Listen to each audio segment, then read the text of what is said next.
পীর বললেন, ঈশ্বর আমাদের সৃষ্টিকর্তা, তিনি কেবলমাত্র একজন। 2 নম্বর, ঈশ্বর মানুষকে সৃষ্টি করেছেন তার ভালোবাসা থেকে। 3 নম্বর, ঈশ্বর কাউকে করেছেন ধনী বা গরিব, স্বাস্থ্যবান বা অসুস্থ, এই সবই আসলে পরীক্ষা। একইভাবে খ্রিস্টানরা বিশ্বাস করে ঈশ্বর কেবলমাত্র একজন। 2 নম্বর, ঈশ্বর মানুষকে সৃষ্টি করেছেন তার ভালোবাসা থেকে। 3 নম্বর, ইসলাম ধর্মের মতোই এই সব কিছু দিয়ে আসলে পরীক্ষা করা হচ্ছে। এখন আমি আপনার কাছ থেকে এটা জানতে চাচ্ছি, ভুল বুঝবেন না, আমি খ্রিস্টান নই। ভাই, আপনি প্রশ্ন করলেন যে খ্রিস্টান ধর্মে ওইটা আছে ইসলামের মতো যে ঈশ্বর একজন, ঈশ্বর তার সৃষ্টিকে ভালোবাসেন। আর আপনি প্রশ্ন করলেন এখানে পার্থক্যটা কি? খ্রিস্টান ধর্ম আর ইসলামের পার্থক্য জানতে চান নাকি? এদের পার্থক্য না, আপনি এটা আমাকে কিভাবে বোঝাবেন?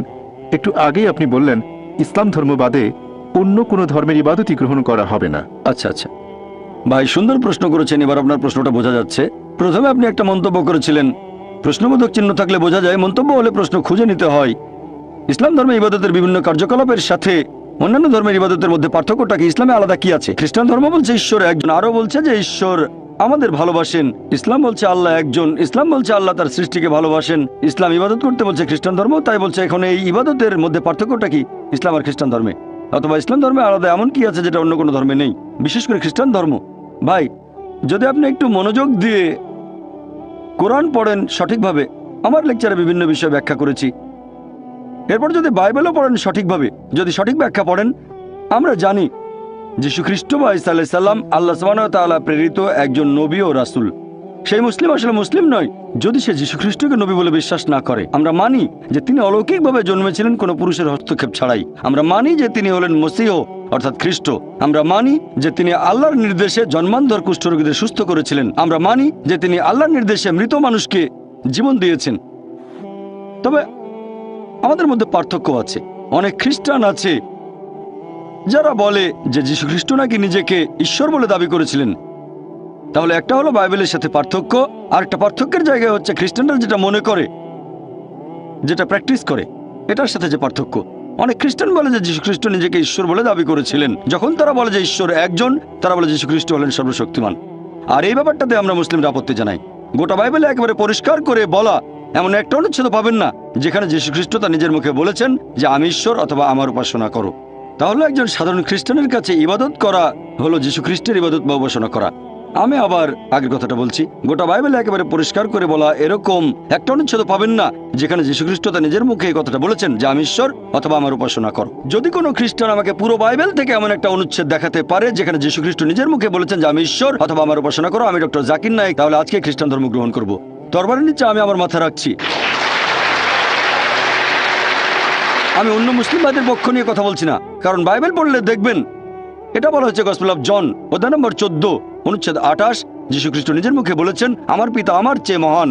গসপেল অফ জন অধ্যায় নম্বর 10 অনুচ্ছেদ 29, আমার পিতা সবার চেয়ে মহান। গসপেল অফ ম্যাথিউ অধ্যায় নম্বর 12 অনুচ্ছেদ 28, আমি ঈশ্বরের আত্মার সাহায্যে শয়তানকে তাড়িয়ে দিই। গসপেল অফ লুক অধ্যায় 11 অনুচ্ছেদ 20, আমি ঈশ্বরের আঙুলের সাহায্যে শয়তানকে তাড়িয়ে দিই। গসপেল অফ জন অধ্যায় 5 অনুচ্ছেদ 30, আমি নিজের থেকে কিছুই করতে পারি না, আমি যেমন শুনি তেমন বিচার করি, আর আমার বিচার ন্যায্য, কারণ আমি আমার ইচ্ছা পূরণ করি না, আমার পিতার ইচ্ছা পূরণ করি। যদি কেউ বলে আমি নিজের ইচ্ছা পূরণ করি না, আল্লাহর ইচ্ছা পূরণ করি, সে মুসলিম।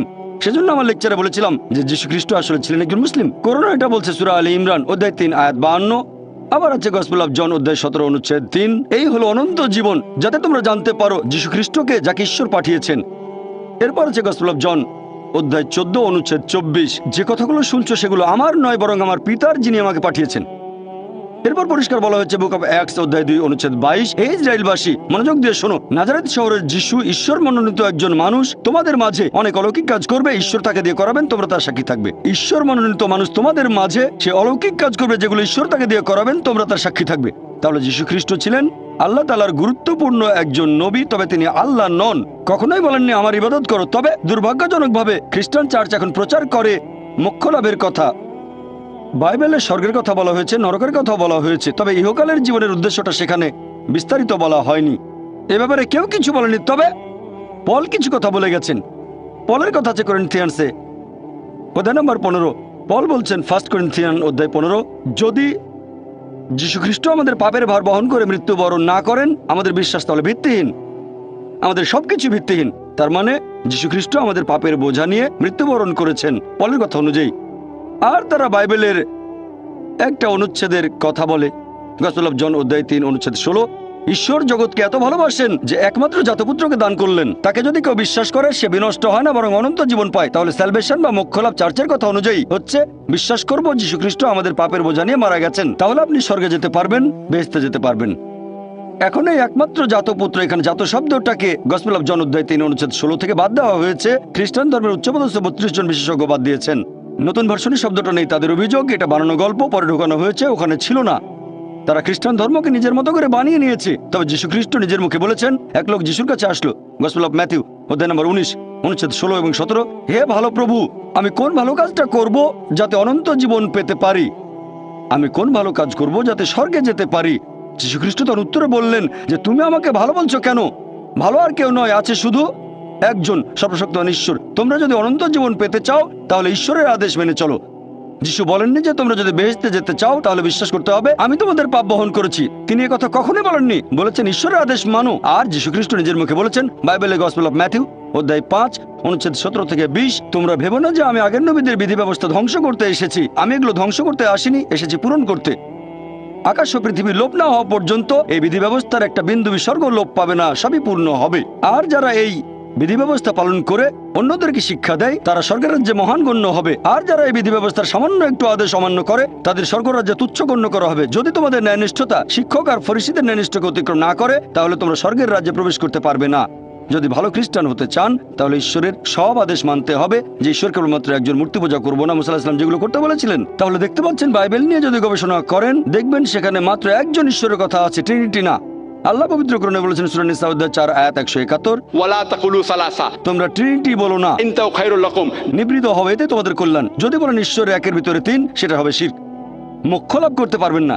ট্রিনিটি সম্পর্কে কোথাও বলা হয়নি, বাইবেলের কোনো জায়গাতে ট্রিনিটি উল্লেখ করা হয়নি, তবে শব্দটা কোরআনে আছে।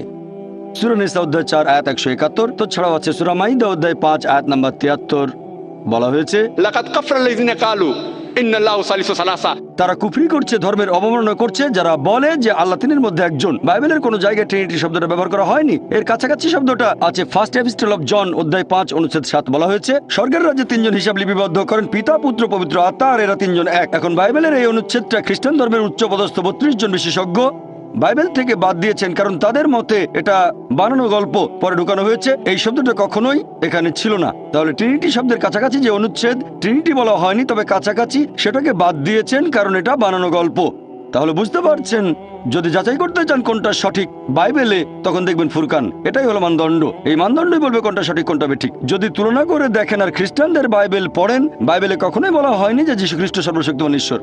বলা হয়েছে কেবল এক ঈশ্বরের উপাসনা করবেন। যীশু খ্রিস্টকে জিজ্ঞেস করা হয়েছিল যে ঈশ্বরের প্রথম আদেশটা কি, এটা আছে গসপেল অফ মার্ক অধ্যায় নম্বর 12 অনুচ্ছেদ 29, বলা হয়েছে শামা ইসরাঈলু আদনাল হাইন ওয়া আদনাল খাদ।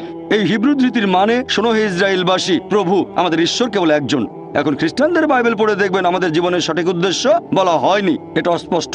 আর খ্রিস্টানদের চার্চ পলের শিক্ষাগুলো গ্রহণ করেছে।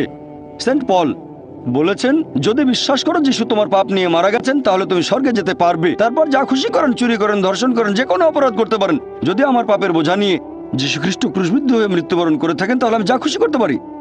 যেমন ধরেন কেউ আমাকে বললো একটা রেস্টুরেন্টে গিয়ে যা ইচ্ছে খেতে পারেন, আমি বিল দিয়েছি, তখন আমি ইচ্ছে মতো খাবো, চিকেন, মাটন, বিরিয়ানি যা ইচ্ছে খেতে পারি। তাহলে যীশু খ্রিস্ট যদি আমার পাপের বোঝা নিয়ে মৃত্যুবরণ করেন তখন যে কোনো পাপ করতে পারবেন, তারপরে বেহেশতে যাবেন, শুধু মানবেন যিশু পাপের বোঝা নিয়ে মারা গেছেন। তাহলে খ্রিস্টানদের চার্চ একটা শিক্ষা দেয়, বাইবেলে এমন কথা বলা হয়নি। এজন্য আমার ভিডিও ক্যাসেট দেখতে পারেন, similarities between Islam and Christianity, সেখানে সাদৃশ্যগুলোর কথা বলেছি। সেজন্যই বলেছিলাম যীশু খ্রিস্ট মানুষকে যে শিক্ষা দিয়েছেন সেটা ইসলাম, মানে আল্লাহর কাছে আত্মসমর্পণ। রবি, আর আমি আইআইটির ছাত্র।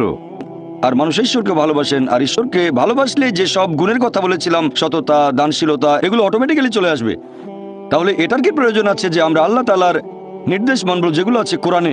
এটার কি দরকার আছে ভাই? যদি সবকিছু অটোমেটিক্যালি চলে আসে তাহলে আপনিও অটোমেটিক্যালি কোরআনের নির্দেশগুলো মানবেন। তবে সবাই কিন্তু সবকিছু অটোমেটিক্যালি পায় না, বুঝতে পারলেন? তাহলে আল্লাহ যেটা চান, আপনি যদি সৃষ্টিকর্তাকে ভালোবাসেন, যেমন ধরেন আমি বললাম আমার মাকে আমি ভালোবাসি, আমি আমার মাকে ভালোবাসি। আমার মা আমাকে বললো বাচ্চা আমার মিথ্যে বলো না, আমি বললাম মাকে ভালোবাসি, কিন্তু মিথ্যে বললে ক্ষতি কি? আমার মা বলল আমাকে এক গ্লাস পানি দাও। মা, তোমাকে খুব ভালোবাসি, তোমাকে পানি খাওয়াতে পারবো না। আমি অসুস্থ, কয়েকটা ট্যাবলেট এনে দাও। মা, আমি তোমাকে খুব ভালোবাসি। যদি আমার মায়ের নির্দেশগুলো না মেনে চলি, তাহলে এই ভালোবাসা দিয়ে কি হবে? এটা মূল্যহীন, শুধু মুখের কথা। সেজন্য আল্লাহ পবিত্র কোরআনে বলেছেন সূরা আনকাবুত অধ্যায় নম্বর 29 আয়াত নম্বর 2, যদি শুধু মুখে বলো ঈমান এনেছি, আল্লাহ তোমাদের পরীক্ষা করবেন। যদি বলেন আল্লাহকে ভালোবাসেন, আমি আল্লাহকে ভালোবাসি, আল্লাহ এটা ছেড়ে দেবেন না, অবশ্যই পরীক্ষা করবেন।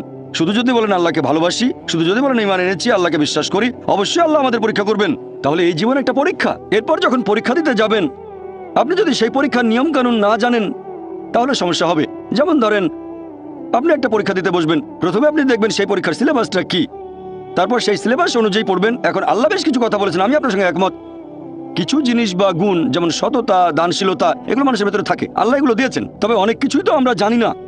মদপান না করাটা ভেতরে থাকে না, দানশীলতার ব্যাপারটা মানুষের ভেতরে থাকে, মানে থাকতে পারে। যেমন কাউকে অত্যাচার করলে আপনার খারাপ লাগতে পারে, কিছু জিনিস আমাদের ভেতরে থাকে। জুয়া না খেলাটা ভেতরে থাকে না। তাহলে কিছু জিনিস ভেতরে আছে আর কিছু নেই। আমাদের যেটা করতে হবে, আমরা আল্লাহ সুবহানাহু ওয়া তাআলার নির্দেশগুলো সব মেনে চলবো। আর আল্লাহ বলেছেন এই জীবন একটা পরীক্ষা। তাহলে আপনি যদি আল্লাহর আদেশগুলো পড়ে না দেখেন, পরীক্ষা পাশ করবেন কিভাবে? আমি কেন এই কোরআন পড়তে বলছি? কারণ এই হলো একমাত্র বই যেটা আল্লাহ তাআলার আসমানি কিতাব, যেটা এখন অবিকৃত অবস্থায় আছে। স্যার উইলিয়াম মেয়র কথা অনুযায়ী, যিনি ইসলামের একজন কড়া সমালোচক, তিনিও লিখতে বাধ্য হয়েছেন মানে তার সামনে অপশন ছিল না। পৃথিবীতে আর কোনো ধর্মগ্রন্থ নেই পবিত্র কোরআনের মতো, যেটা 1200 বছর ধরে অবিকৃত অবস্থায় আছে। তিনি এটা বলেছেন 200 বছর আগে। ইসলামের সমালোচক হয়েও তার কোনো অপশন ছিল না, মিথ্যে বলতে পারেননি, তাই এটা লিখেছেন। আপনারা যদি আল্লাহ সুবহানাহু ওয়া তাআলার সবগুলো আসমানি কিতাব একটু ভালো করে দেখেন, আল্লাহ অনেক ওহী পাঠিয়েছেন। আমরা এরকম 4টার নাম জানি: তাওরাত, জাবুর, ইনজিল আর কোরআন। তাওরাত হলো সেই আসমানি কিতাব যেটা নাজিল হয়েছিল মুসা আলাইহিস সালামের উপর। জাবুর হলো সেই আসমানি কিতাব যেটা নাজিল হয়েছিল দাউদ আলাইহিস সালামের উপর। ইনজিল হলো সেই আসমানি কিতাব যেটা নাজিল হয়েছিল যিশু আলাইহিস সালামের উপর। আর কোরআন হলো সেই আসমানি কিতাব যেটা নাজিল হয়েছিল সর্বশেষ চূড়ান্ত নবী মুহাম্মদ সাল্লাল্লাহু আলাইহি ওয়াসাল্লামের উপর। আর আল্লাহ পবিত্র কোরআনে বলেছেন সূরা রদ অধ্যায় 13 আয়াত নম্বর 38, আমি প্রত্যেক যুগে ওহী প্রেরণ করেছি। অনেক আসমানি কিতাব নাজিল হয়েছে, সময়ের সাথে সাথে সেগুলো বিকৃত হয়ে গেছে।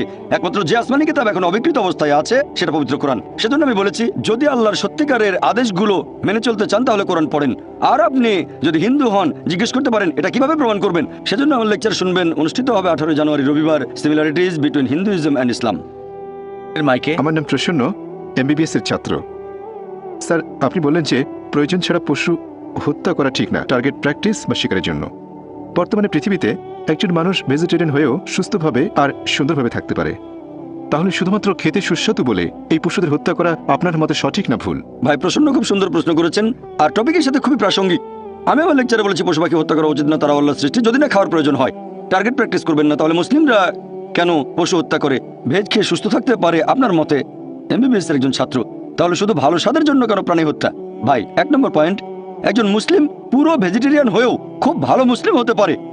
কোরআনের কোনো আয়াত বা কোনো হাদিস বলছে না যে এটা বাধ্যতামূলক, এটা ফরজ ননভেজ খাওয়া, পশুর মাংস।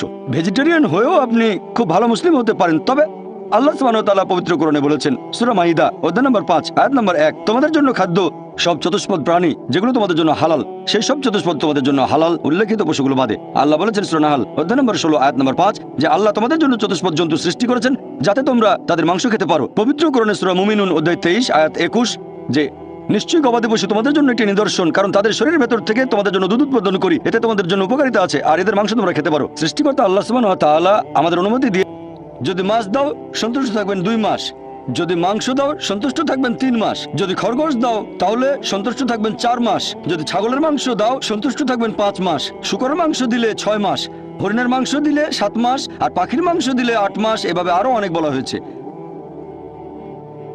এটা হিন্দুদের ধর্মগ্রন্থ। এছাড়া আরো বলা হয়েছে মহিষের মাংস দিলে সন্তুষ্ট থাকবেন 11 মাস, যদি গরুর মাংস দাও তাহলে 12 মাস, আর গন্ডার মাংস দিলে সারা জীবনের জন্য। তাহলে হিন্দুদের ধর্মগ্রন্থ এটা বলছে। হিন্দুদের বিভিন্ন ধর্মগ্রন্থ আমাদের অনুমতি দিয়েছে যে আমরা ননভেজ খেতে পারবো, এমনকি গরুর মাংস। এটা আমার কথা না, সবগুলো রেফারেন্স বলেছি আমি, চেক করে দেখতে পারেন, এটা পুরোপুরি সঠিক। এবারে লজিক্যাল কারণটা একটু দেখি যে আমাদেরকে কেন পশু পাখির বিভিন্ন ক্ষতি করতে হবে। আমরা তো ননভেজ খাবার খেয়েই বেঁচে থাকতে পারি। মানুষ একটা লজিক দেখায় যে পশু হত্যা করা খুব বড় অপরাধ, আর একটা গাছ হত্যা করা কম অপরাধ, কারণ গাছের জীবন নেই, এটাই তাদের লজিক। আগেকার হিন্দু মুনি ঋষিরা ননভেজ খেতেন, গরুর মাংস তারা খেতেন, তবে তাদের প্রভাবিত করেছে জৈনরা।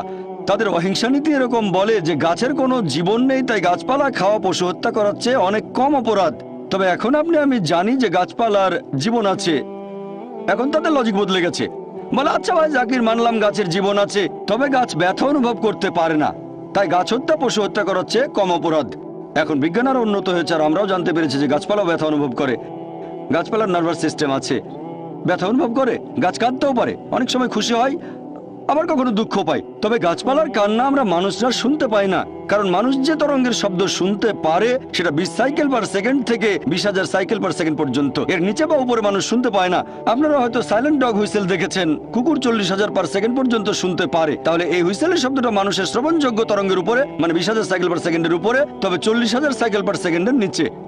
মালিক হুইসেল বাজালে মানুষ শুনতে পাবে না, কিন্তু কুকুর শুনে চলে আসবে। এখন গাছপালাও কাঁদে, কিন্তু আমরা শুনতে পাই না, কান্না শুনতে পাই না, তার মানে এই না যে তাদের অত্যাচার করব, যদি এটাকে অত্যাচার বলেন।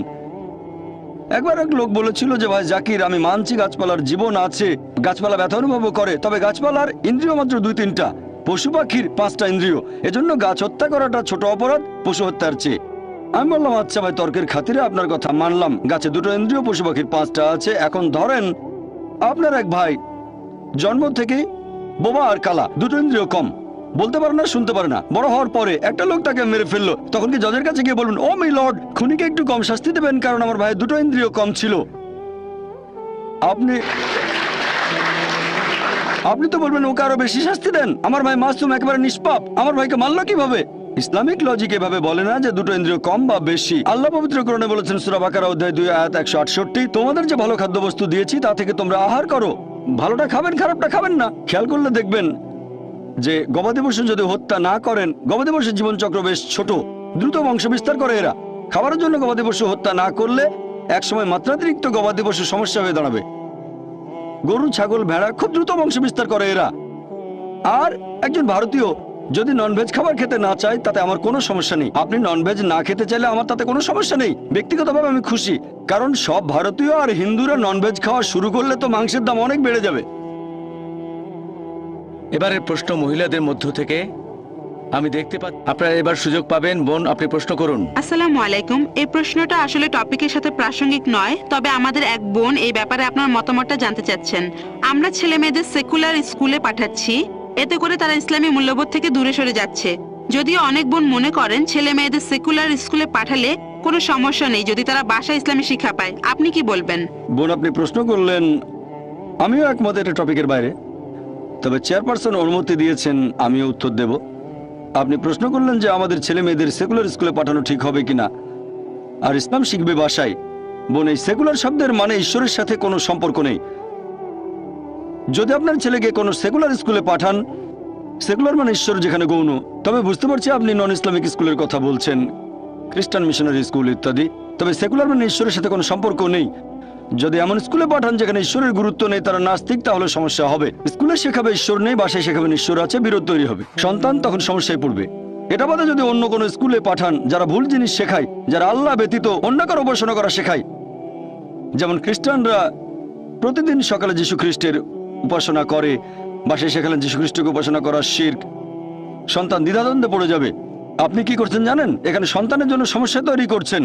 এখানে তাই আমরাই, বাবা মায়ের দায়িত্ব সন্তানকে এমন পরিবেশ দেয়া যেটা হবে সঠিক পরিবেশ।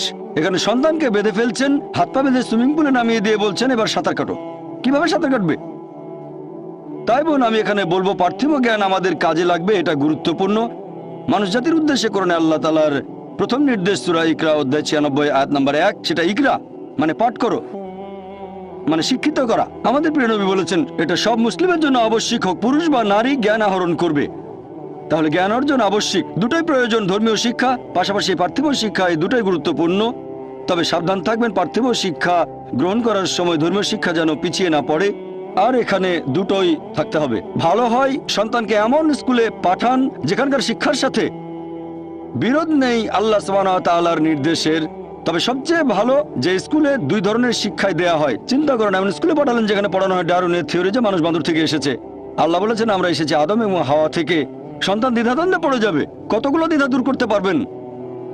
সবচেয়ে ভালো ইসলামিক স্কুল, কিন্তু দুর্ভাগ্যজনকভাবে আমাদের ইসলামিক স্কুলের সংখ্যা অনেক কম। তবে আলহামদুলিল্লাহ সুম্মা আলহামদুলিল্লাহ, এখন ভারত সহ পুরো পৃথিবী জুড়েই অনেক ইসলামিক স্কুল গড়ে উঠেছে। কিছু স্কুল ভালো মানের, কিছু মাঝারি মানের, আবার কিছু নিচু মানেরও আছে। এখন আমাদের উচিত তাদের সাহায্য করা যারা এরকম স্কুল চালু করছে। আলহামদুলিল্লাহ আমাদের Islamic research foundation IRF educational trust 3 বছর আগে একটা স্কুল চালু করেছে বোম্বেতে। এটার নাম ইসলামিক ইন্টারন্যাশনাল স্কুল। আমরা চেষ্টা করি সন্তানদের সেই শিক্ষা দিতে যেটা আমরা পাইনি ছোটবেলায়, আমাদের যেটা ঘাটতি ছিল। এই স্কুল শুরু করেছি আর ইনশাআল্লাহ এখানে ফর্মাল শিক্ষার পাশাপাশি এটাকে আমি সেকুলার বলবো না, অঙ্ক সাবজেক্ট সেকুলার না, বিজ্ঞান সেকুলার না, আমি এটাকে বলি ফর্মাল শিক্ষা, কারণ বিজ্ঞান একটা ইসলামিক সাবজেক্ট আমার মতে, অঙ্ক ইসলামিক সাবজেক্ট, বিখ্যাত অনেক গণিতজ্ঞ মুসলিম, বিখ্যাত অনেক বিজ্ঞানী মুসলিম। তাই আমি বিজ্ঞানকে সেকুলার শিক্ষা বলবো না, আমি এটাকে অমুসলিমদের কাছে বলবো ফর্মাল শিক্ষা, মুসলিমদের কাছে বলবো এটা ইসলামিক সাবজেক্ট। তবে সঠিকভাবে শেখাতে হবে, বৈজ্ঞানিক ফ্যাক্ট, কোন অনুমান বা থিওরি না, যেমন ডারউইনের থিওরি ইত্যাদি। তাহলে আমাদের সন্তানদের সঠিক পরিবেশ দেওয়াটা গুরুত্বপূর্ণ। খেয়াল রাখবেন যেন সঠিক শিক্ষা পায়, এটাই সবচেয়ে ভালো। যদি এমন কোন স্কুলে সন্তানকে পাঠান যারা ভুল জিনিস শিক্ষা দেয়, তারপর আপনি আবার বাসায় তাকে আল্লাহ সুবহানাহু ওয়া তাআলা সম্পর্কে বললেন, ধর্ম সম্পর্কে বললেন, বোন এটা আগুন নিয়ে খেলা, আমি বলবো কোনো ইসলামিক স্কুলে দেন, আশা করি উত্তরটা। আজকে এখানে আসতে পেরে খুব ভালো লাগছে, যদিও আমি একজন অমুসলিম। পবিত্র বাইবেলের ওল্ড টেস্টামেন্টে একথা বলা আছে যে ঈশ্বর রাত এবং দিন সৃষ্টি করলেন একেবারে প্রথম দিনে। তারপরে ঈশ্বর সৃষ্টি করলেন সূর্য এবং চাঁদ। সূর্য যদি না থাকে তাহলে দিন আর রাত কিভাবে আসবে? একইভাবে পবিত্র কোরআনে বলা হয়েছে যে সূর্য পৃথিবীর চারপাশে ঘুরে। এটা আছে 21 অধ্যায়ের 22 নম্বর আয়াতে। কোরআনে যে ঈশ্বর বিশ্ব জগৎকে নিয়ন্ত্রণ করে, আমার সন্দেহ হচ্ছে ঈশ্বর কি বিশ্বজগৎ সৃষ্টির সময় কোনো রকম ভুল করেছিলেন? আর আমার মতে পবিত্র বাইবেল আর কোরআনের এই কথাগুলো আধুনিক বিজ্ঞানের বিরুদ্ধে। একটু ব্যাখ্যা করেন ভাই। আপনার নামটা বলবেন, আর কোরআনের ব্যাপারে যেটা বললেন আমি ঠিকমতো শুনতে পাইনি। প্রথমে আপনার নাম, আর কোরআন যে কথাটা বলছে যে সূর্য, কোরআনের সূরা নম্বর 6 নম্বর সূরা কি সূর্য প্রদক্ষিণ করে? আপনি বললেন 21-22 অধ্যায় 21 আয়াত 22 অধ্যায় নম্বর 21 আয়াত 22 যে সূর্য প্রদক্ষিণ করে। না, সম্ভবত এটা 6 নম্বর সূরাতে। আচ্ছা, তবে 21 নম্বর অধ্যায়ের 22 নম্বর আয়াত বলছে ঈশ্বর বিশ্ব জগৎ নিয়ন্ত্রণ করেন। হ্যাঁ, আপনার মতে এটা বিজ্ঞানের বিপক্ষে যায়। হ্যাঁ ভাই, আপনি প্রশ্ন করলেন, বললেন যে খ্রিস্টানদের বাইবেল পড়েছেন আর বাইবেলের কয়েকটা অনুচ্ছেদ উল্লেখ করলেন। এরপর কোরআনের ব্যাপারে রেফারেন্সটা আপনি বলেননি। বললেন বাইবেলে আছে ঈশ্বর প্রথম দিনে সৃষ্টি করলেন দিবস এবং রাত্রি। আপনি যেটা বলেছেন সেটা আছে বাইবেলের প্রথম বইতে, বুক অফ জেনেসিস অধ্যায় 1 অনুচ্ছেদ 3। হ্যাঁ, বলা হয়েছে সর্বশক্তিমান ঈশ্বর দিবস এবং রাত্রি সৃষ্টি করেছেন একেবারে প্রথম দিনে। এরপর আপনারা আরো দেখবেন জেনেসিস অধ্যায় 1 অনুচ্ছেদ নাম্বার 13 থেকে 19 বলা হয়েছে যে ঈশ্বর সূর্য সৃষ্টি করেছেন চতুর্থ দিনে। আমি রেফারেন্সগুলো বলছি। এটা কি বিজ্ঞানের বিপক্ষে যায় না? আমি আপনার সঙ্গে একমত, এটা বিজ্ঞানের বিরুদ্ধে। আমি একটা ডিবেট করেছিলাম ডক্টর উইলিয়াম ক্যাম্বেলের সাথে আমেরিকায়। ডক্টর উইলিয়াম ক্যাম্বেল একজন মিশনারি আর মেডিকেল ডাক্তার, কোরআনের বিরুদ্ধে বই লিখে ডক্টরেট ডিগ্রি পেয়েছেন। আর সেই ডিবেটের topic Quran, Bible and modern science. সেখানে আমি এই প্রশ্নটা করেছিলাম, তিনি উত্তর দিতে পারেননি। তাই আমি একমত যে বাইবেলের বেশ কিছু সমস্যা আছে। এবার প্রশ্নের দ্বিতীয় অংশ, যে পবিত্র কোরআন বলছে সর্বশক্তিমান ঈশ্বর এই মহাবিশ্বকে নিয়ন্ত্রণ করেন। বাইবেলের ব্যাপারে বললে আমিও মানব যে বাইবেল প্রতিষ্ঠিত বৈজ্ঞানিক সত্যের বিরুদ্ধে। আপনি প্রশ্ন করলেন পবিত্র কোরআন বলছে আল্লাহ তাআলা এই মহাবিশ্বকে নিয়ন্ত্রণ করেন, সূর্য প্রদক্ষিণ করে, এটা আপনি বলেননি। সূর্য প্রদক্ষিণ করে, আমি এরকমই শুনেছিলাম, সেজন্য প্রশ্নটা আবার বলতে বলেছি। আপনি বলছেন না কেন? আমি শুনেছিলাম। আপনি এখানে রেফারেন্স দিলেন অধ্যায় 21 আয়াত 22, রেফারেন্সটা ভুল, সঠিকটা হচ্ছে স্যার হ্যাঁ আমি এক বলছি মিনিট। সঠিকটা সূরা আম্বিয়া অধ্যায় 21 আয়াত 33, আয়াত নাম্বার 22 না, আয়াত 33। এই যে কোরআন, আমি কথা বলছি মেমোরি থেকে, তবে আমি কম্পিউটার নই। না স্যার, আপনি আবার প্রশ্ন করবেন? আমি উত্তরটা বলছি ভাই, আমার কথা শেষ হওয়ার পরে আপনি যত খুশি প্রশ্ন করতে পারেন, কোনো সমস্যা নেই। আপনি প্রশ্ন করেছেন, আমাকে উত্তরটা দিতে দেন। উত্তর শেষ হওয়ার পরে আমাকে আপনি আরো 20টা প্রশ্ন করবেন। যখন প্রশ্ন করেছিলেন আমি মনোযোগ দিয়ে শুনেছিলাম, এখন আমার উত্তরটা শোনেন।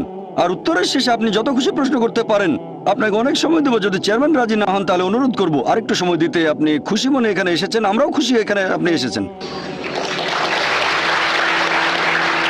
আপনি বললেন পবিত্র কোরআন বলছে সূরা আম্বিয়া অধ্যায় 21 আয়াত নাম্বার 22 আসলে 33 যে সূর্য প্রদক্ষিণ করে। এটা পবিত্র কোরআনে আছে, সূরা আম্বিয়া অধ্যায় 21 আয়াত 33 বলা হয়েছে हुवल्लज़ी खलक़ल लैल वन नहारा আল্লাহ তাআলা সৃষ্টি করেছেন দিন এবং রাত, वश्शम्स वल कमर সূর্য এবং চন্দ্র, कुल्लुन फी फलकिन यस्बहुन। প্রত্যেকে নিজস্ব গতিতে নিজকে চারপাশে বিচরণ করছে। আর তাসলিমা নাসরিনও এই ভুলটার কথা উল্লেখ করেছিল। আপনারা চেনেন, নাম শুনেছেন? বাংলাদেশের সে বলেছিল একটা বই যদি বিশ্বাস করে সূর্য পৃথিবীর চারপাশে ঘোরে, তাহলে আমরা কিভাবে উন্নতি করব? মানে কোরআনের কথা বদলাতে হবে, নাউজুবিল্লাহ। আসলে তাকে দৃষ্টিভঙ্গি বদলে সঠিকভাবে কোরআন পড়তে হবে। পবিত্র কোরআন বলছে هو الذي خلق الليل والنهار আল্লাহ তাআলা সৃষ্টি করেছেন রাত এবং দিন, والشمس والقمر সূর্য এবং চন্দ্র। كل في فلك يسبحون প্রত্যেকে নিজ গতিতে নিজ কক্ষপথে বিচরণ করছে। কোরআনের কোথাও বলা হয়নি যে সূর্য পৃথিবীর চারপাশে প্রদক্ষিণ করছে, কোথাও বলা হয়নি এটা। পবিত্র কোরআন এখানে বলছে সূর্য এবং চাঁদ প্রদক্ষিণ করে আবর্তিত হয়, কোথাও বলা হয়নি পৃথিবীর চারপাশে। এই আয়াতে পৃথিবীর শব্দটা কোথাও নেই, বলা হয়েছে هو الذي خلق الليل والنهار আল্লাহ তাআলা সৃষ্টি করেছেন রাত এবং দিন, والشمس والقمر সূর্য এবং চন্দ্র। كل في فلك يسبحون প্রত্যেকে নিজ কক্ষপথে বিচরণ করছে। আমি স্কুলে থাকতে পড়েছিলাম যে সূর্য প্রদক্ষিণ করে, নিজ অক্ষের চারপাশে প্রদক্ষিণ করে না, সূর্য মহাবিশ্বে প্রদক্ষিণ করে, পুরো সৌরজগৎ প্রদক্ষিণ করে। আমি স্কুল পাশ করেছি 1982 সালে। স্কুলে পড়েছিলাম সূর্য নিজের চারপাশে আবর্তন করে না, কিন্তু কোরআনের আয়াত বলছে, এখানে আরবি শব্দ ইয়াসবাহুন, এর মূল আরবি শব্দ সাবাহা, যেটা দিয়ে চলন্ত কোনো কিছুর গতিকে বোঝানো হয়। এই সাবাহা শব্দটা দিয়ে যদি মেঝের উপর থাকা কাউকে বোঝায়, তার মানে এই না যে গড়াচ্ছে, সে হাঁটছে এবং দৌড়াচ্ছে। যদি এই শব্দটা দিয়ে পানিতে থাকা কোনো লোককে বোঝানো হয়, তার মানে এই না যে সে ভাসছে, এর মানে সাঁতার কাটছে। আর আল্লাহ যখন এই শব্দটা দিয়ে গ্রহ নক্ষত্র বোঝাচ্ছেন, তার মানে এই না যে সেগুলো উড়ছে, এর মানে সেগুলো নিজ অক্ষের চারপাশে আবর্তন করছে। তাহলে কোরআন বলছে যে সূর্য এবং চন্দ্র প্রদক্ষিণের পাশাপাশি তারা নিজ অক্ষের চারপাশে প্রদক্ষিণ করে। যখন কোরআন পড়লাম তখন ভাবলাম যে স্কুল বইয়ে ভুল পড়েছি আমরা, সূর্য আবর্তিত হয় না। এখন বিজ্ঞান আর উন্নত হয়েছে, তাই আমরা জানি একটা টেবিলের উপর সূর্যের প্রতিবিম্বকে ধরে রাখলে সেখানে দেখতে পাবো সূর্যের কিছু কালো স্পট আছে, আর এই কালো স্পটগুলো আনুমানিক 25 দিনে একবার সম্পূর্ণ ঘুরে আসে। তার মানে সূর্য আনুমানিক 25 দিনে নিজের চারপাশে একবার ঘুরে আসে। তাহলে স্কুলে যা শিখেছিলাম 1982 সালে, এখনকার বিজ্ঞান বলছে তা ভুল। কোরআন এই কথাটা কিন্তু 20 বছর আগে বলেনি, বলেছে 1400 বছর আগে। আমি স্কুলে যা পড়েছিলাম 20 বছর আগে, পবিত্র কোরআন বলছে যা জেনেছিলাম তা ভুল। প্রথমে শক পেলাম, তারপরে ব্যাপারটা নিয়ে একটু গবেষণা করে দেখলাম যে কোরআনের কথাই সঠিক, কোরআন ভুল বলেনি, আমার বিজ্ঞানের বই ছিল ভুল। আর আমি জানি না এ আয়াতে তাসলিমা নাসরিন পৃথিবী শব্দটা কোথায় পেল। সে কি আরবি জানে? ইংরেজিতে কথা বলতে পারে? ইংরেজি অনুবাদেও পৃথিবী শব্দটা নেই। সে মনে করেছে কোরআন বলছে সূর্য প্রদক্ষিণ করে, তার মানে পৃথিবীর চারপাশে প্রদক্ষিণ, এটা তার অনুমান। তাহলে তার অনুমানটা ভুল। আলহামদুলিল্লাহ কোরআন ভুল বলেনি। আর আমি আপনার সঙ্গে একমত যে আল্লাহ সুবহানাহু ওয়া তাআলা এই মহাবিশ্বকে নিয়ন্ত্রণ করেন। আর এই কারণেই ফ্রান্সিস বেকনের মত অনুযায়ী, ফ্রান্সিস বেকন একজন বিখ্যাত দার্শনিক, তিনি বলেছেন বিজ্ঞান সম্পর্কে কম জানলে হবেন একজন নাস্তিক, তবে বিজ্ঞান সম্পর্কে গভীর জ্ঞান থাকলে এক সর্বশক্তিমান ঈশ্বরে বিশ্বাস করবেন। আশা করি উত্তরটা পেয়েছেন। আবারও প্রশ্ন করতে চাইলে করতে পারেন, পাল্টা প্রশ্ন করতে চাইলে করে ফেলেন, আমরা আপনাকে ভালোবাসি। স্যার, আমি অধ্যয়ের ব্যাপারে শিওর নই। কোনো সমস্যা নেই, আমি আপনার সমালোচনা করছি না, প্রশ্নটা করেন। আর আমি এখানে সঠিক কথাগুলো বলছি, আপনি যদি ভুল রেফারেন্স দিয়ে থাকেন তাহলে আমি সেটাকে শুধরে দেবো। বলছি না যেটা আপনাকে জানতেই হবে, আপনিও কম্পিউটার না, আমিও কম্পিউটার নই।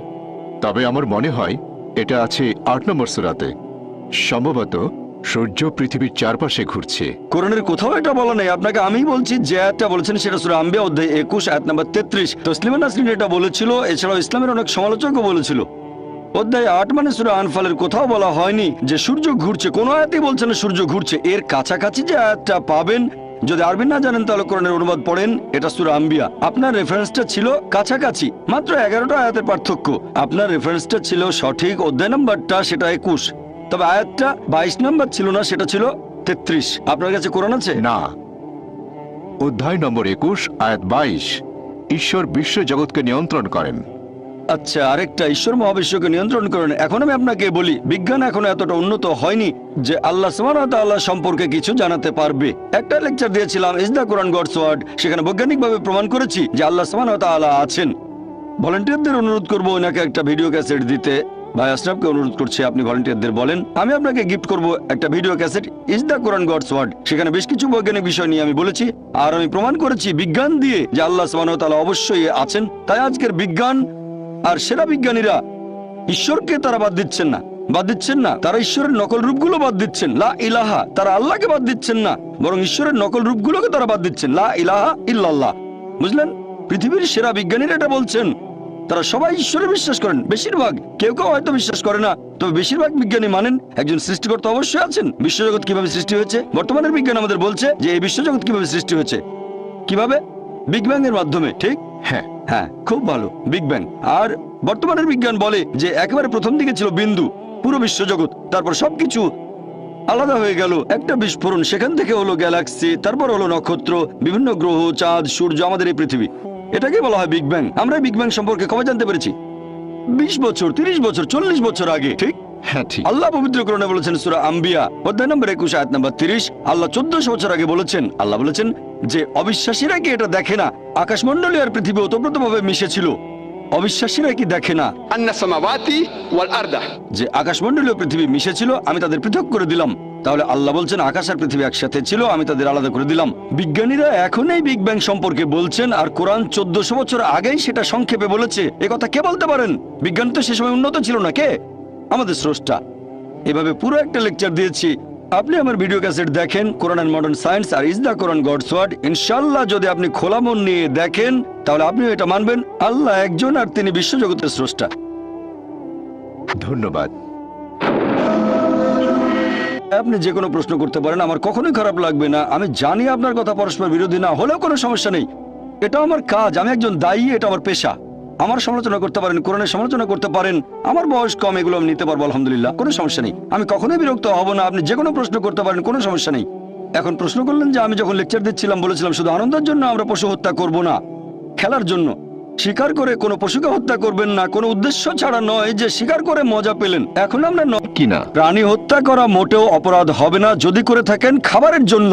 অনেক অনেক ধন্যবাদ। কেন? কারণ কোরআন অনুমতি দিয়েছে সূরা মাইদা অধ্যায় 5 আয়াত 1। মনুস্মৃতিও বলছে, আপনি হয়তো জানতে চান না কিন্তু অন্যদের জন্য বলছি, মনুস্মৃতির এই কথাটা আমি বিশ্বাস করি কিন্তু অন্য কথাগুলো বিশ্বাস করি না। তবে মনুস্মৃতির এই অনুচ্ছেদটা বিশ্বাস করি, অধ্যায় 5 অনুচ্ছেদ 30, সর্বশক্তিমান ঈশ্বর কিছু প্রাণীকে বানিয়েছেন খাদক আর কিছুকে খাদ্য। তাহলে যদি খাওয়ার উপযোগী কোনো প্রাণীর মাংস খান সেটা পাপ হবে না। একইভাবে পবিত্র কোরআন বলছে কিছু প্রাণীকে সৃষ্টি করা হয়েছে খাবার জন্য। তবে হ্যাঁ, যদি নিষিদ্ধ কোনো প্রাণীর মাংস খান তাহলে সেটা পাপ হবে। তাহলে সেই গবাদি পশু, ভেড়া, গরু ইত্যাদি যেগুলো খাওয়ার অনুমতি আছে পবিত্র কোরআনে, সেই প্রাণীর মাংস যদি খান সেটা সুস্বাদু হলেও কোনো সমস্যা নেই। কিছু মানুষ তো সুস্বাদু ভেজিটেবল খেতে চায়, কেউ খায় বেগুন, কেউ হয়তো খায় ফুলকপি, কোনো সমস্যা নেই। যদি আপনার কথা মেনে নেই তাহলে তো কিছুই খাওয়া যাবে না। হয় আমাদের গাছপালা হত্যা করতে হবে, নয়তো প্রাণী হত্যা। তো খাওয়ার সময় যদি ভালো খাবার খান, খাবার নষ্ট না করেন, খাবার নষ্ট করা ঠিক না, খাবার নষ্ট করা এটা ভালো না। যদি হত্যা করেন খাওয়ার জন্য, বেঁচে থাকার জন্য, সেটা সুস্বাদু হলেও সমস্যা নেই, অনুমতি আছে। পবিত্র কোরআনের কথা বলছে সূরা মাইদা অধ্যায় 5 আয়াত 1, সূরা নাহল অধ্যায় 16 আয়াত 5, এছাড়াও সূরা মুমিনুন অধ্যায় 23 আয়াত 21। আশা করি উত্তরটা পেয়েছেন। এবারের প্রশ্ন পুরুষদের মধ্য থেকে। তবে 50 বছর আগে বা কয়েকশো বছর আগে আমার মনে হয় না পুরো পৃথিবী জুড়ে ইসলাম প্রচারিত হয়েছিল। ঠিক, আপনি বললেন ঈশ্বরের সাথে অন্য কাউকে শরীক করা হলো সবচেয়ে বড় পাপ। তবে একজন লোক হয়তো পৃথিবীর এক প্রান্তে জন্মেছে, সে হয়তো মানে দেবতা শিব অথবা বিষ্ণুকে অথবা যীশু খ্রিস্টকে, সে তখন মনে করে যে এটা ঈশ্বর। এখন সেও কি কোনো পাপ করছে? ভাই খুব সুন্দর প্রশ্ন করেছেন যে পৃথিবী তো অনেক বড়, ইসলাম এসেছে মাত্র 1400 বছর আগে আপনার মতে, আর মানুষ তো ইসলাম সম্পর্কে জানতো না। কারো কাছে ঈশ্বর ছিল শিব, কারো কাছে ব্রহ্মা। এখানে সমস্যা কোথায়? কেউ মানে যীশু খ্রিস্ট হলেন ঈশ্বর, সমস্যা কোথায়? আমি কম্পারেটিভ রিলিজিয়নের একজন ছাত্র, পবিত্র কোরআন বলছে এটা ঠিক না, এমনকি হিন্দু ধর্মগ্রন্থ বলছে, খ্রিস্টানদের ধর্মগ্রন্থ, যীশু ঈশ্বর কিনা প্রসঙ্গে বলেছি, খ্রিস্টানদের ধর্মগ্রন্থ বলছে এটা ঠিক না। তাহলে খ্রিস্টানরা উপাসনা করে কেন? আগামীকাল কেউ আপনাকে ঈশ্বর বলবে অথবা আমাকে ঈশ্বর বলবে, সেটা কি মেনে নেব? আসলে যেটা ভুল সেটা তো ভুলই। এখন ব্রহ্মা সম্পর্কে বলি, ঈশ্বরকে যদি ব্রহ্মা বলেন অথবা শিব হলেন ঈশ্বর, আপনারা খেয়াল করলে দেখবেন এই কথাগুলো আছে ঋগ্বেদে।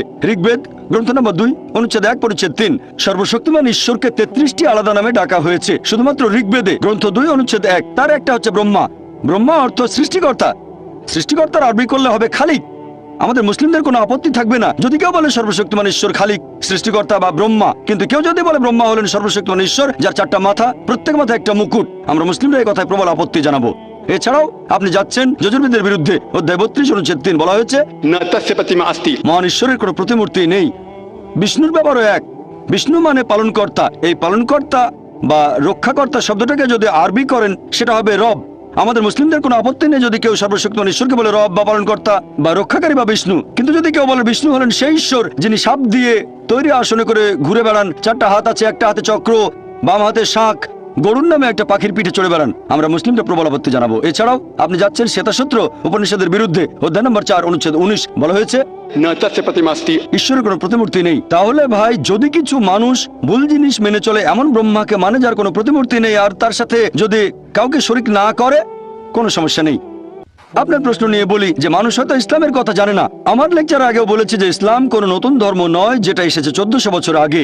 ইসলাম আছে সভ্যতার পূর্বলগ্ন থেকে, আর যীশু খ্রিস্ট নিজেও প্রচার করেছেন ইসলাম। যিশু বলেছেন আমার ইচ্ছা নয়, গসপেল অফ জন অধ্যায় 5 অনুচ্ছেদ 30, আমার ইচ্ছা নয় পিতার ইচ্ছা পূরণ করি। যদি কেউ বলে আমার ইচ্ছা নয় সর্বশক্ত ঈশ্বরের ইচ্ছা, সে মুসলিম। তাহলে যিশু খ্রিস্ট বা ইসলাম ছিলেন একজন মুসলিম। ঈশ্বরের কাছে আত্মসমর্পণ ছাড়া কিছুই প্রচার করেননি। এই কথাগুলো আরবি করলে হবে ইসলাম। আদম আলাইহিসসালাম আল্লাহর কাছে আত্মসমর্পণ বাদে আর কিছুই প্রচার করেননি। নূহ নবী আল্লাহর কাছে আত্মসমর্পণ বাদে কিছুই প্রচার করেননি। মুসা নবী আল্লাহর কাছে আত্মসমর্পণ বাদে কিছুই প্রচার করেননি। যিশু খ্রিস্ট আল্লাহর কাছে আত্মসমর্পণ বাদে কিছুই প্রচার করেননি। সবাই শান্তিতে থাকুন, কথাটা আরবি করলে হবে ইসলাম। মুহাম্মদ সাল্লাল্লাহু আলাইহি ওয়াসাল্লাম হলেন সর্বশেষ ও চূড়ান্ত নবী। তিনি শুধুমাত্র মুসলিম বা আরবদের জন্য আসেননি। আল্লাহ পবিত্র কোরআনে বলেছেন সূরা আম্বিয়া অধ্যায় 21 আয়াত নম্বর 107, वमा अरसलनाका इल्ला रहमतल लिल आलमीन। আমি তো তোমাকে প্রেরণ করেছি কেবল মানুষ জাতির প্রতি রহমত হিসেবে, পৃথিবীর সব মানুষের প্রতি রহমত হিসেবে, সকল সৃষ্টির প্রতি রহমত হিসেবে, পুরো বিশ্বজগতের প্রতি রহমত হিসেবে। সেজন্য এটা প্রত্যেক মুসলিমের দায়িত্ব। আমার লেকচারের শেষে পবিত্র কোরআনের একটা আয়াত বলেছিলাম, সূরা আলে ইমরান অধ্যায় 3 আয়াত 110 বলা হয়েছে প্রত্যেক মুসলিমের দায়িত্ব হচ্ছে ইসলামের বাণী প্রচার করা অন্যদের কাছে। আর আল্লাহ পবিত্র কোরআনে বলেছেন সূরা ফুসিলাত অধ্যায় 41 আয়াত নম্বর 53, আল্লাহ বলেছেন सनूरिहिम आयातिना फिल आफाकी व फी अनफुसिहिम हत्ता यतबय्यना अन्नहुल हक। তাদের জন্য আমার নিদর্শনগুলো ব্যক্ত করব দিগন্ত রেখার সবচেয়ে দূরবর্তী এলাকায় এবং তাদের নিজেদের মধ্যে, যতক্ষণ তাদের কাছে স্পষ্ট না হয় এটাই সত্য। পৃথিবীতে কিছু মানুষ হয়তো থাকে অনেক দূরে কোনো জায়গায়, আর তারা ইসলামের কথা শোনেনি আপনার মত অনুযায়ী। আল্লাহ বলেছেন যে তিনি তার সত্যের বাণী পৌঁছে দেবেন প্রত্যেক মানুষের অন্তরে দিগন্ত রেখা নিদর্শন দিয়ে তাদের নিজেদের মধ্যে। তাহলে আমাদের স্রষ্টা আল্লাহ সুবহানাহু ওয়া তাআলা নিজেই এই বাণী পৌঁছে দেবেন, স্রষ্টার কাছে আত্মসমর্পণের বাণী পৌঁছে দেবেন। তাই আমরা দায়িত্ব পালন না করলেও বাণীগুলো ঠিকই পৌঁছে যাবে। তখন সেটা প্রত্যাখ্যান করলে আপনি ক্ষতিগ্রস্ত হবেন, যদি গ্রহণ করেন তাহলে পরীক্ষায় পাশ করবেন। আশা করি উত্তরটা পেয়েছেন। এবারের প্রশ্ন মহিলাদের মধ্য থেকে। আসসালামু আলাইকুম ওয়া রাহমাতুল্লাহি ওয়া বারাকাতুহু। আল্লাহ জানেন মানুষ পাপই করবে যদি তাদের আবার পৃথিবীতে পাঠানো হয় দোজখের আগুনের স্মৃতিটা মুছে দিয়ে। এখন আল্লাহ কেন পৃথিবীর সব মানুষকে দেখালেন না যে তারা পরকালের জীবনে এরকম শাস্তি পাবে? তাহলে মানুষ সবকিছু নিজের চোখে দেখে আল্লাহকে ভয় করত আর সঠিক পথে চলতো। বোন খুব সুন্দর প্রশ্ন করেছেন যে আমরা যদি পরকালের জীবনে দোজখের আগুন সত্যি সত্যি দেখতে পেতাম, সবাই তাহলে বিশ্বাস করত আর কেউ খারাপ কাজ করত না। কিন্তু আল্লাহ তাদের ফিরিয়ে নিয়ে স্মৃতি মুছে ফেলবেন না, কারণ তাহলে তারা আবার একই ভুল করবে। আল্লাহ তাদের এখানে দেখাচ্ছেন না কেন? খুব সুন্দর প্রশ্ন বোন। আল্লাহ এখানেও কিছু নিদর্শন দেখান। আল্লাহ পবিত্র কোরআনে বলেছেন দোজখের আগুন সম্পর্কে। কিন্তু অনেকে বলে আরে দোজখে কে যাবে, আগুন তো নাও থাকতে পারে। আমরা মনে করি বেহেশত আবার কোথায়, এ ব্যাপার নিয়ে পরে চিন্তা ভাবনা করবো। আরে এটা বিশ্বাস করি না, যদিও আল্লাহ বলেছেন, তবে আমরা সেটা বিশ্বাস করি না। এরপর ট্রেলার, আল্লাহ আপনাকে ট্রেলার দেখাবেন, মানে হাইলাইটস এখানেই। যেমন ধরেন এইডস, আল্লাহ পবিত্র কোরআনে বলেছেন তিনি আগে শাস্তি দিয়েছেন অনেক জাতিকে, অনেক কম বা সম্প্রদায়কে তিনি পুরোপুরি ধ্বংস করে দিয়েছিলেন কমে লুত, এছাড়া অনেক কম। এখনকার দিনে আছে এইডস, 80 দশকের শুরু, 80 প্রথম দিকে। এটা একটা শাস্তি, আল্লাহর তরফ থেকে শাস্তি। অ্যাকোয়ার্ড ইমিউন ডেফিসিয়েন্সি সিনড্রোম, এটা একটা শাস্তি। প্রথমে হোমোসেক্সুয়ালদের হলো, তারপর হেটারোসেক্সুয়ালদের হলো, যারা অবৈধ যৌনাচার করেছে। তাহলে দেখতে পাচ্ছি আল্লাহ তার নিদর্শন দেখাবেন, এই সব কিছু নিদর্শন। যেমন ধরেন বসনিয়া, এটা একটা বিপর্যয় বসনিয়ার লোকদের জন্য। দুই দিক থেকেই কিছু মানুষ অন্যায় করেছে, তারা ছিল মুসলিম। তারা কেমন ছিল? বেশিরভাগই ছিল নিয়ম না মানা মুসলিম, ইসলাম সম্পর্কে জানতো না। আল্লাহ বিপর্যয় দিয়েছেন। হয়তো কিছু মানুষ ছিল ভালো, আর আল্লাহ বলেছেন যখন তিনি শাস্তি দেন সেখানে যারা পাপ করেনি তারাও শাস্তি পেতে পারে, তাদের জন্য এটা পরীক্ষা। আল্লাহ যখন কাউকে বিপর্যয়ে ফেলেন সেখানে অনেকে হয়তো পাপী নয়, আল্লাহ পবিত্র কোরআনে বলেছেন এমনকি তারাও বিপর্যয়ে পড়তে পারে, তবে তাদের জন্য এটা পরীক্ষা। তাদের জন্য পরীক্ষা বোন। এখন পৃথিবীতে কি ঘটছে দেখেন, কি ঘটছে বসনিয়াতে, তারপর অন্যান্য দেশে দেখেন, ইরাকে কি ঘটছে, এসবই হচ্ছে পরীক্ষা। কিন্তু আমরা এখানে কি করছি? আমরা বলি এটা তো বসনিয়াতে ঘটেছে, ভারতে কিছু হয়নি। ঘটনা ঘটেছে গুজরাটে, মাদ্রাজে কিছুই হয়নি। এই সবই নিদর্শন বোন। আল্লাহ এভাবে ট্রেলার দেখাচ্ছেন। আর আপনারা যদি এই বইটা পড়েন, সর্বশেষ ও চূড়ান্ত আসমানি কিতাব পবিত্র কোরআন, তাহলে জানতে পারবেন তিনি আমাদের স্রষ্টা, একমাত্র তার ইবাদত করা উচিত। আর তিনি আমাদের যা দেন তাতে আমরা বলবো আলহামদুলিল্লাহ। আশা করি উত্তরটা পেয়েছেন। স্যার, আমি জানতে চাচ্ছি, আপনার নাম প্লিজ? মোহাম্মদ ইসাক। কোনো অমুসলিম আছেন মহিলাদের মধ্যে? আচ্ছা ঠিক আছে ভাই, আপনি প্রশ্ন করে যান। পৃথিবী জুড়ে বিশেষ করে মুসলিমরা শাস্তি পাচ্ছে সব জায়গায়, বসনিয়াতে, কাশ্মীরে, ইরাকেও। আপনি আপনার লেকচারে বললেন পৃথিবীতে আমরা মানুষরা শাস্তি পেতে পারি। এখন ব্যাপারটা কি এরকমও হতে পারে যে তারা পৃথিবীতে শাস্তি পাবে, আবার আখিরাতেও তারা শাস্তি পেতে পারে? ভাই আপনি প্রশ্ন করলেন যে মুসলিমরা সব জায়গাতে শাস্তি পাচ্ছে, বসনিয়াতে শাস্তি পাচ্ছে, তারপর পৃথিবীর অন্যান্য দেশেও আমরা এখানে শাস্তি পাচ্ছি, আবার আখিরাতেও শাস্তি পাবো। যদি কেউ হয়ে থাকে সত্যিকারের মুসলিম, সত্যিকারের মুসলিম মানে, মুসলিম শব্দের মানে কি আব্দুল্লাহ জাকির সুলতান নয়, মুসলিম মানে আল্লাহর কাছে আত্মসমর্পণ যে করে। সত্যিকারের মুসলিমের জন্য এই বিপর্যয় হচ্ছে একটা পরীক্ষা, এটা কোনো শাস্তি নয়। সবচেয়ে বেশি বিপর্যয় এসেছে নবীগণের উপর, সেজন্য আখিরাতে তারা পাবেন জান্নাত। তবে আপনি যদি শুধু নামে মুসলিম হন, হতে পারে আপনার নাম আব্দুল্লাহ, জাকির, মোহাম্মদ ইত্যাদি। আপনি শুধু নামে মুসলিম, তবে আল্লাহর নির্দেশ মেনে চলেন না, তাহলে জীবনে শাস্তি পেতে পারেন, আর পরকালের শাস্তি অবশ্যই পাবেন। কারণ আল্লাহ পবিত্র কোরআনে বলেছেন সূরা আলে ইমরান অধ্যায় 3 আয়াত 185, कुल्लु नफ्सिन जायकातुल मौत। জীব মাত্রই মৃত্যুর স্বাদ গ্রহণ করবে, আর তোমাদের কর্মফল কিয়ামতের দিন পূর্ণ মাত্রায় দেওয়া হবে। শাস্তির অংশবিশেষ এখানে পেতে পারেন, আর বাকিটা আখিরাতে। শাস্তির অংশবিশেষ বসনিয়ার যে ঘটনা, সেটা অংশবিশেষ, বাকিটা আখিরাতে, চূড়ান্ত বিচার পরকালে। অথবা আপনি বিপর্যয়ে পড়তে পারেন, আল্লাহ হয়তো আপনার পরীক্ষা নিচ্ছেন এখানে, আর আখিরাতে পাবেন জান্নাত। তাহলে আল্লাহর আদেশগুলো মেনে চললে সত্যের পথে থাকবেন, যাই ঘটুক না কেন আপনি বলবেন আলহামদুলিল্লাহ। আশা করি উত্তরটা পেয়েছেন।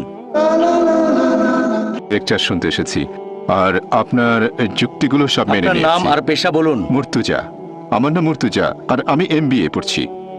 আমার একটা ছোট প্রশ্ন আছে। আপনি এই লেকচারে বললেন যে আল্লাহ তাআলা জানেন যে প্রত্যেক মানুষ ভবিষ্যতে কোন কোন কাজ করবে। আমরা আমাদের ভবিষ্যতে কি করব? এই পৃথিবী কেন সৃষ্টি হয়েছে? আমি কোথায় পৌঁছাবো? আমি পরের মুহূর্তেও কি করব সেটা আগে থেকেই ঠিক, তাই না? এখন পরীক্ষার শব্দটা কি এখানে সঠিক? কারণ আমরা যখন পরীক্ষা দেওয়ার কথা বলি যুক্তির সাথে, তাহলে পরীক্ষা এমন একটা জিনিস যার ফলাফল আগে জানা যায় না। এখন আমরা যখনই পরীক্ষার শব্দটা বলি সেখানে ফলাফল অজানা, তাহলে এটা কি সঠিক? কারণ যদি এটা জানা থাকে, আল্লাহ জানেন এর ফলাফলটা কি হবে, আমাদের প্রত্যেকের কি হবে, আর আমরা কে কোথায় যাব, তাহলে আমরা এখানে এসেছি কেন? স্যার, আপনার আরেকটু প্রশ্নটা বুঝতে পেরেছি। একবার একটা প্রশ্ন প্লিজ। না, এই প্রশ্নটাই শেষ করতে চাই। প্রশ্নটা কমপ্লিট করবেন। হ্যাঁ, আর ছোট একটা লেকচার ধরেন দিয়ে ফেললেন। আপনি একজন বিজ্ঞানী, আপনি কেন একটা গবেষণা করবেন, কিন্তু আপনি জানেন ফলাফলটা কি, তাহলে এখানে এই গবেষণা করার প্রয়োজন কি? ভাই আপনি প্রশ্ন করলেন, ইনশাআল্লাহ অমুসলিম ভাই বোনদের প্রশ্ন করার সুযোগ দেন। আমরা অমুসলিমদের প্রশ্নের উত্তর দিতে চাই। ভলান্টিয়ারদের বলবো অমুসলিমদের সামনে নিয়ে আসেন। কোনো অমুসলিম থাকলে আপনারা লাইন ভেঙে সামনে আসেন, আমাকে প্রশ্ন করতে পারেন, আমরাও সেটা চাই। ভাই মুর্তজা প্রশ্ন করলেন, যখন কোনো একটা পরীক্ষা নেওয়া হয় ফলাফল আগে থেকে জানা থাকে না, ফলাফল জানা থাকলে পরীক্ষা হলো কোথায়? একটা সায়েন্টিফিক টেস্টের রেজাল্ট আগে জানা থাকে না, রেজাল্ট আগে জানলে পরীক্ষাটা হলো কোথায়? সুন্দর প্রশ্ন। কেউ আল্লাহকে পরীক্ষা করবে না, আল্লাহ সব ফলাফল জানেন, তবে আল্লাহ এই পরীক্ষাটা দিচ্ছেন না, পরীক্ষা দিতে হবে আমাদের। আপনি আমি আগে ফলাফল জানি না, আমি আমার ফলাফলগুলো জানি না, আমি জানি না বেহেশতে যেতে পারবো কিনা। যদি জানতাম বেহেশতে যাব, তাহলে আজকে কষ্ট করে মাদ্রাজে আসতাম না। এই পৃথিবীর বিভিন্ন দেশে যায়, আমার অনেক পরিশ্রম হয়, আমি তো জানি না আমার জন্য বেহেশত নিশ্চিত কিনা। যদি জানতাম নিশ্চিত বেহেশতে যাবো, তাহলে খালি খালি কেন ডাক্তারি ছেড়ে দিয়ে দাওয়া দেবো? আমি জানি না, আমি নিশ্চিত না যে বেহেশতে যেতে পারবো কিনা। আমি আল্লাহ তাআলার কাছে দয়া প্রার্থনা করছি, আমাকে দয়া করো, বেহেশতে দাখিল করো। আমি আল্লাহ তাআলার কাছে দোয়া করছি। এভাবে বলবো না যে আমি খুব ভালো দায়িত্ব বেহেশতে চলে যাব। যে মানুষটা পরীক্ষা দিচ্ছে সে আগে থেকে ফলাফল জানে না। আপনি জানেন না বেহেশতে যাবেন না দোজখে, আমিও জানি না, তবে আল্লাহ জানেন। আমি আমার লেকচারে একটা উদাহরণ দিয়েছিলাম। একজন টিচার যখন পরীক্ষা নিচ্ছেন, অনেক সময় টিচার ফলাফলটা অনুমান করতে পারেন। টিচার জানেন এই ছাত্র পরীক্ষায় ফার্স্ট হবে, তারপরে এই ফেল করতে পারে। তাহলে কি বলবেন যে আমি পরীক্ষা দিতে যাব না? পরীক্ষা দেবেন আপনি, টিচার পরীক্ষা দেবেন না। এখন বিজ্ঞানী যখন কিছু গবেষণা করেন, সেই বিজ্ঞানী আগে থেকে ফলাফলটা জানেন না, সেজন্য তিনি গবেষণা করেন। আল্লাহ সুবহানাহু ওয়া তাআলা কোনো বিজ্ঞানী নন, আমাদের নিয়ে গবেষণাও করছেন না, এটা ভুল ধারণা। আল্লাহ আমাদের নিয়ে এক্সপেরিমেন্ট করছেন না। আল্লাহ সুবহানাহু ওয়া তাআলা আমাদের স্রষ্টা, বিশ্বজগতের স্রষ্টা। তিনি দুনিয়াতে সৃষ্টি করেছেন আমাদেরকে, মানুষকে, যাদের রয়েছে স্বাধীন ইচ্ছা, তিনি জানেন। এখন তিনি আমাদের এই পৃথিবীতে জীবন দিয়েছেন, কারণ যদি তিনি এভাবে আমাদের পরীক্ষা না করেন, তাহলে শেষ বিচারের দিনে আপনি আল্লাহ তাআলাকে প্রশ্ন করবেন, আমাকে কেন দোজখে পাঠালেন? যদি আল্লাহ দোজখে পাঠান, এটা আল্লাহ জানেন, আমি জানি না, তাহলে এটা পরীক্ষা। আর আমি আমার লেকচারে বলেছি যে আল্লাহ সুবহানাহু ওয়া তাআলা সুবিচার করেন। এখানে আল্লাহ কোনো রকম পরীক্ষা দিচ্ছেন না, আমাদেরকে আল্লাহর কোনো প্রয়োজন নেই। আল্লাহ এমনিতেই সবচেয়ে মহান, আমরা এখানে পরীক্ষা দিচ্ছি, আর আমরা ফলাফলটা জানি না। যেহেতু ফলাফল জানি না, সেজন্য আমরা যথাসাধ্য চেষ্টা করছি, আর আমরা আল্লাহ তাআলার কাছে দোয়া করব তিনি যেন আমাদের দয়া করেন, আমাদের ক্ষমা করেন, বেহেশতে দাখিল করেন। আমিন। এবারে পরের প্রশ্ন পুরুষদের মধ্য থেকে। আমার নাম শক্তিবেল, MIT-তে বিটেকের ছাত্র। স্যার, আপনি বললেন ঈশ্বর বলেছেন আমি সব পাপ ক্ষমা করব, কিন্তু আমার সাথে শরিক করাকে ক্ষমা করব না। শুধুমাত্র ইসলামের অনুসারীরা আল্লাহকে মেনে চলে, আর অন্যান্য ধর্ম যেমন হিন্দুইজমে আমরা আল্লাহকে মেনে চলছি না। তাহলে আপনার দৃষ্টিতে আমরা পাপী? ভাই প্রশ্ন করলেন যে আল্লাহ যে কোনো অপরাধ ক্ষমা করতে পারেন যদি তিনি চান, এমন না যে ক্ষমা করবেনই, এমন না যে আল্লাহকে বিশ্বাস করলে আপনি যে কোনো পাপ করতে পারেন। তিনি চাইলে অবশ্যই ক্ষমা করতে পারেন, তবে শিরক করার অপরাধ কখনো ক্ষমা করবেন না। এখন অমুসলিমরা আল্লাহকে বাদ দিয়ে অন্য কারো উপাসনা করে। আল্লাহ মানে সত্যিকারের একজন ঈশ্বর, তাকে যে কোনো নামে ডাকতে পারেন। আল্লাহ কোরআনে বলেছেন সূরা ইসরা অধ্যায় 17 আয়াত নাম্বার 110, কুলিদুল্লাহ আবিদুর রহমান আইয়ামা তাদুফাল আল আসমাউল হুসনা। তোমরা তাকে আল্লাহ নামে ডাকো অথবা রহমান, যে নামেই ডাকো সকল সুন্দর নাম সমূহ তো তারই, তবে নামটা হতে হবে সঠিক। কাউকে জন্ম দেননি, কেবলমাত্র একজন। যদি একমাত্র আল্লাহর ইবাদত করেন, তাকে যে নামেই ডাকেন হতে হবে সুন্দর নাম। সঠিক ধারণা হলে সমস্যা নেই, কিন্তু যদি অন্য কারো উপাসনা করেন, যদি কাউকে শরিক করেন, যেমন অনেকে বলে যীশু খ্রিস্ট ভাই সাল্লাল্লাহু আলাইহি ওয়াসাল্লাম হলেন ঈশ্বর, আমরা বিশ্বাস করি তিনি আল্লাহ তাআলার রাসূল, যদি তাকে ঈশ্বর বলেন তাহলে সেটা শুধু পাপই নয়, সবচেয়ে গুরুতর পাপ। পবিত্র কোরআন অনুযায়ী, আমার কথা নয়, কোরআন বলছে সূরা নিসা অধ্যায় 4 আয়াত নাম্বার 48, সূরা নিসা অধ্যায় 4 আয়াত নাম্বার 116। শুধু যে কোরআন বলছে তাই নয়, বাইবেলে কথা বলছে। এমনকি বাইবেলও বলা আছে, সর্বশক্তিমান ঈশ্বর বলেছেন, বুক অব ডিউটেরোনমি অধ্যায় 5 অনুচ্ছেদ 7 থেকে 9, তোমরা সর্বশক্তিমান ঈশ্বরের কোনো প্রতিমা তৈরি করবে না, এটা পাপ। এমনকি ঋগ্বেদও বলছে এটা একটা পাপ। যজুর্বেদ অধ্যায় 32 অনুচ্ছেদ 3 বলছে এটা পাপ। তাহলে শুধু কোরআন একাই বলছে না এটা পাপ, এমনকি হিন্দু ধর্মগ্রন্থ বলছে এটা পাপ। ধরেন একজন মুসলিম বললো আমি আল্লাহকে বিশ্বাস করি, তারপর ইবাদত করা শুরু করলো মুহাম্মদ সাল্লাল্লাহু আলাইহি ওয়াসাল্লামকে, নাউজুবিল্লাহ। এটা উদাহরণ দিচ্ছি। সে বললো আমি আল্লাহকে বিশ্বাস করি, তারপর মুহাম্মদ সাল্লাল্লাহু আলাইহি ওয়াসাল্লামকে ইবাদত করা শুরু করলো, তাহলে সে বেহেশতে যেতে পারবে না। একইভাবে কোন খ্রিস্টান যদি এখন যীশু খ্রিস্টের উপাসনা করে, কিন্তু বাইবেল বলছে উপাসনা করা উচিত না, বেদ বলছে অন্য কারো উপাসনা করবে না, তাহলে আপনাদের বেদ অনুযায়ী আপনি হবেন পাপী, তারপর ভগবদ গীতা অনুযায়ী আপনি হবেন পাপী, তারপর উপনিষদ অনুযায়ী আপনি হবেন পাপী, পবিত্র কোরআন অনুযায়ী আপনি হবেন পাপী, খ্রিস্টানদের বাইবেল অনুযায়ী আপনি হবেন পাপী। আশা করি উত্তরটা পেয়েছেন। আপনার লেকচারটা আমার খুব ভালো লেগেছে। পবিত্র কোরআনে এরকম লেখা আছে যে আল্লাহ যীশু খ্রিস্টকে বলেছেন, তুমি কি তোমার লোকদের বলেছ ট্রিনিটি হিসেবে তোমাকে আর তোমার মাকে উপাসনা করতে? তাহলে এখানে বোঝা যাচ্ছে কোরআন বিশ্বাস করে মেরি আর যীশু ট্রিনিটির অংশ। খ্রিস্টানরা এরকম বিশ্বাস করে না। ভাই খুব সুন্দর প্রশ্ন করেছেন যে পবিত্র কোরআন বলছে যীশু খ্রিস্ট কখনোই বলেননি যে তোমরা আমাকে অথবা আমার মাকে উপাসনা করো। আর কোনো খ্রিস্টানই মা মেরিকে ঈশ্বর মনে করে না। ভাই খ্রিস্টান ধর্ম সম্পর্কে আপনার জ্ঞানটা সীমিত। খ্রিস্টান ধর্মের মধ্যে 1000-এরও বেশি উপদল আছে, 1000 তারও বেশি। আমি সবগুলোর নাম জানি না। এরকম একটা উপদলের নাম হচ্ছে ম্যারিয়ান এক্স। তারা বিশ্বাস করে যে ট্রিনিটি এখানে 3 জনের মধ্যে একজন হলেন মা মেরি। তারা বিশ্বাস করে মা মেরি ঈশ্বর, যদিও এরা সংখ্যায় অনেক কম। এখন তারা আছে কিনা তাও জানি না। তবে আপনি যদি খ্রিস্টান ধর্মের গ্রন্থগুলো পড়েন, সেখানে এরকম উপদলের কথা আছে যারা বিশ্বাস করত যে মা মেরি হলেন ঈশ্বর। আশা করি উত্তরটা পেয়েছেন। আমি খ্রিস্টান ধর্মের অনুসারী। এখন পবিত্র বাইবেলের কোনো জায়গায় আমি এরকম দেখিনি যেখানে যীশু খ্রিস্ট বলেছেন যে তোমরা আমার মায়ের উপাসনা করো। এ ব্যাপারে আপনি কি বলেন? ভাই বললেন আপনি নিয়ম মানা খ্রিস্টান, আর আপনি বাইবেলে কোথাও